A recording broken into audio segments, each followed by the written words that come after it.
What did you think of Brendan Royval? Oh, I saw this one saying he wouldn't want to fight at the White House in front of a bunch of billionaires who don't care about fighting. He compared it to the Hunger Games.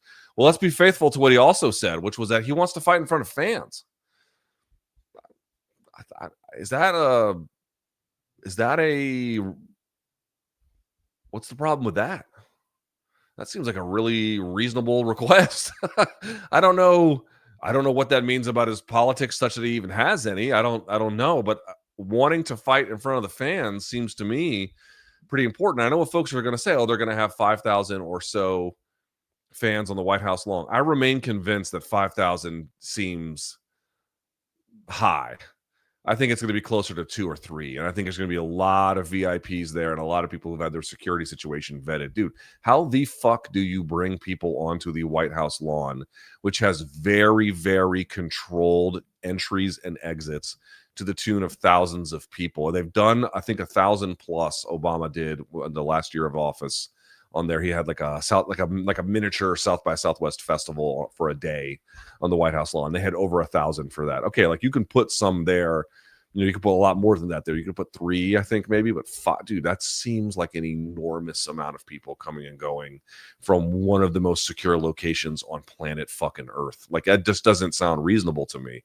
You know, I know they were initially talking like, oh, it's gonna be 20,000 plus, and then it went woof all the way down. I think it will continue to go down. And so as a consequence, who's going to be there? It's going to have people who've had their security situation vetted, as I mentioned, VIPs, government leaders. You know, I'm sorry to tell you this, it's going to be DC swamp creatures. That's who's going to be there, you know? So as a consequence, how many actual fight fans are going to be there? How many dyed in the wool, rock ribbed fight fans are going to be there versus they go, I don't know, to, you know, Miami, or they go, not even Miami because it's glitzy, you know, glitzy and glamorous. You know, any other place that they go to on the road, Atlanta or something like that. You're going to get real fight fans in Atlanta. Yeah, they might get priced out if it's a pay-per-view card, but if it's a fight night card, it's still kind of doable ish. Um, the likelihood that you're going to get real fight fans there is much higher. I don't understand what the problem with that might be, you know. And to the point about, like, you know, fighting in front of a bunch of billionaires who don't care about fighting. Yeah. Guys, who the fuck wants Billy? I mean, it was one thing to say, hey, look, MMA was in dire straits in the early 2000s. Having someone with a shitload of cash and a vision to save it was really important and critical, and they could put money into it, and that proved extremely decisive. Like, there was this one moment of concentrated wealth where that was able to resuscitate something that might have been dead but for their intervention. And, you know, various other connections that opens down the line where the rich person's, you know, going to be able to get into meetings that you and I are not going to be able to get into. And to what extent did that boost the UFC's fortunes? Fine, I'm willing to acknowledge in the building of MMA, having these kinds of wealth infusions and these kinds of connections probably on net balance were really, really valuable to the growth of the sport. But, like, guys, this is a blue collar fucking sport, man. You know, you get people of all different varieties. I understand, but at the heart of it, this is like, who the fuck is doing this sport? Go to your regional, go to the gyms in your area where guys fight. Look at what the real face of MMA looks like. The UFC face is the most elevated face, but look at the real face of it. And even when Mayweather and Pacquiao fought and fight fans weren't really allowed in there, like, oh, look at, I remember people remarking at the time how the airport in Las Vegas was just filled with all the hangars were filled with all these private planes. It was really hard to park any of them. You know, that's a cool thing to note, but, like, is that what we want from our fight sports? We want, dude, fight sports is about, it's not, it sounds kind of stupid to say this, I suppose, but it's supposed to be something of a, like, a communal enjoyment for ordinary people. The guys doing it are extraordinary, but, like, you want these, like, elite fucking, you want people who would go to, I don't want characters from The Great Gatsby sitting ringside at fights. They're there to, like, peer into a world that they're disconnected from. And if you've got people like that en masse, potentially, or at least, a bunch of them surrounding the octagon for this very, publicized, and I'm sure will be a very big event, but like, that's who the fuck you want there? Or do you want, for example, Theo Vaughn is rich, but I don't think is so disconnected from, that he seems like a genuine fan in every way. And then there's Mark. Like, who would you rather have, Theo Vaughn or Mark Zuckerberg? And I suppose you could say Theo Vaughn's rich too, but like, why do we want people like that there? Like, what purpose does that serve? They're not part of this world. They want to be part, and it just seems weird and awkward, and they use their connections to like force it. But without them, who would they be? And they're front row or within the first 5 rows. Dude, fuck these people. That's them going to the zoo. Nah, no thanks. So a fighter saying it feels like the Hunger Games, they would rather fight in front of real fans. I don't know about you guys. That sounds to me like one of the most reasonable requests I've ever heard a fighter make. I would like to fight in front of fans who actually really care, like the real fans of the sport, who save their hard-earned money for tickets and travel to shows. And this is a big deal for them. And they care a lot and they follow all the details and they have this kind of relationship to it. And it's, kind of this community, of this ilk, versus billionaires parachuting from their fucking helicopters to go watch zoo animals. Like, fuck them, dude. Between Dropsite and the emails released, we learned a lot about Epstein, also some stuff about him and Trump. Thoughts on it all and Trump's handling of it? I have a video on this on my politics channel coming out. Also, has your opinion changed this week?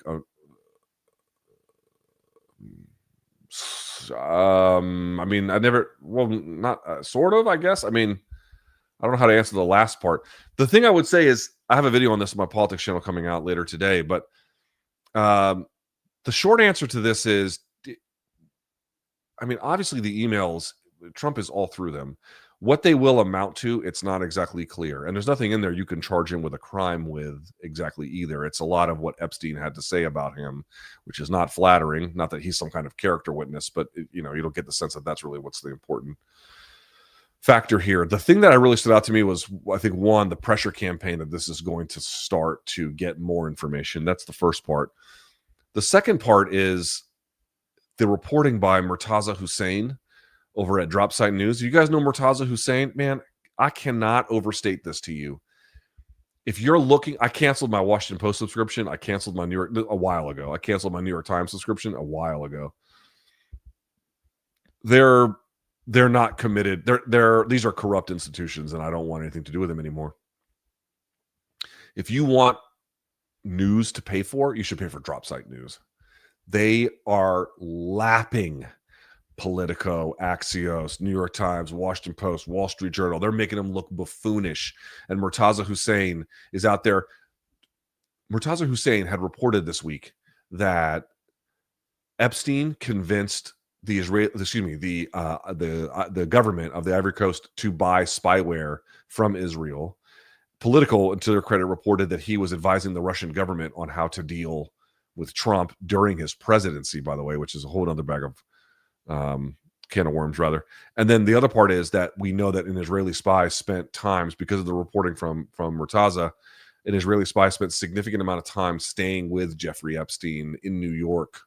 And they had this coded language they were talking about, either that had to be with, related to drop bags or pickup sites, or, sort of some kind of surreptitious activity. He reported all of this, and they're barely scratching the surface on that as well. And one of the points that Murtaza made, which really caught my attention, was everyone has been kind of operating under this sort of assumption that Epstein was, an agent for Mossad, that he was so maybe potentially even some kind of blackmail campaign worldwide. And he said, Murtaza was like, well, that could still be true, but by the nature of the emails and who this vast network of back channel diplomacy sort of that Epstein was doing, it was almost like the Israelis and other governments were going to him, that they worked for him, not the other way around. In which case, like, who was financing that, and what would the reason for that be?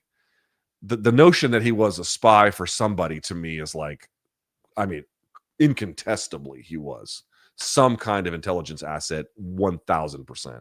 But the exact nature of it is unclear. But that reporting from Murtaza Hussain being like, his network and who was going to him, creating back channels for between Israel and Russia for during the Syria conflict, like insane levels of details that these governments are going to this guy to solve their problems. It's fucking insane. It's hard to even wrap. And then on top of it, there's this whole other lurid, horrible, by any measurement, like deeply fucking weird and fucked up sex trafficking operation at the same time. Like the scope of what this guy was doing is barely understood, but it's worth paying attention to some of the things that the media did not focus in on this week, namely the kind of shadow diplomacy he does and why he would do that, who was paying him to do it, and what it was all amounting to.